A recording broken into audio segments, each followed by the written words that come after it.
When it comes to gun violence, white men need to pass the mic.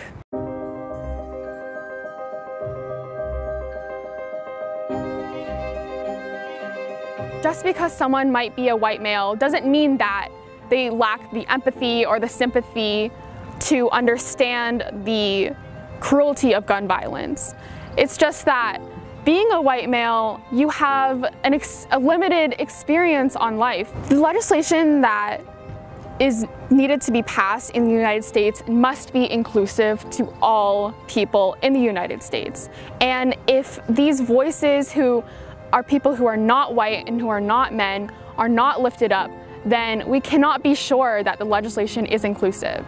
And when, the mic is passed, then we can focus on the specific issues that women do face when it comes to gun violence. For example, domestic violence. We can turn it to issues like we saw at the Atlanta shooting, where misogyny, xenophobia, and racism all came together to drive this hate-fueled shooting.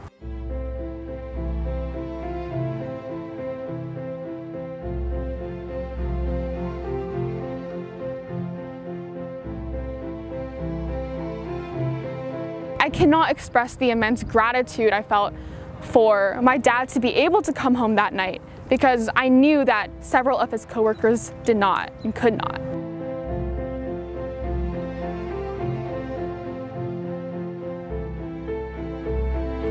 The experience that you have with gun violence and guns is extremely different from the experience of Black, Indigenous, and people of color, as well as women, and anyone else who identifies differently on the gender spectrum. Those voices must be amplified in the work that you do.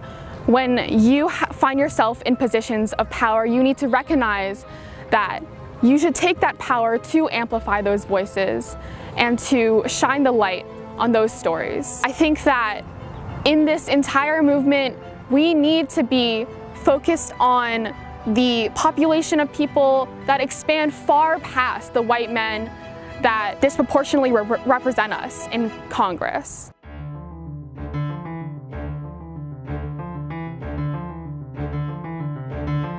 It's important to remember that in 2013, about a quarter of all Democrats in Congress had an A rating from the NRA. Today, none do.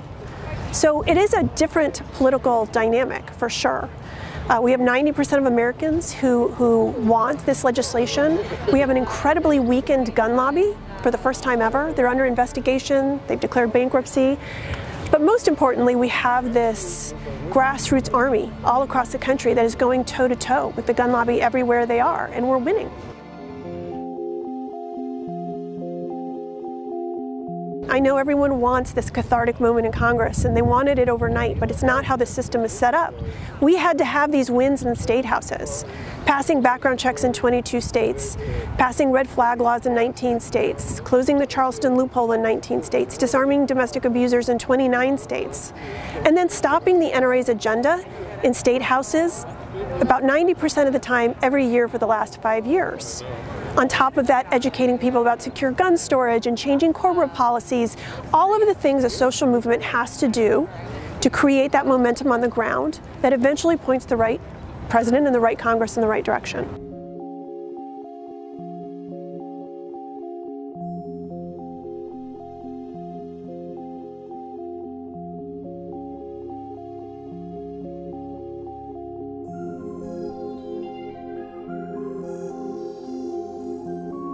The fact is, it shouldn't take gun violence to impact you for you to recognize the hurt that gun violence has on people.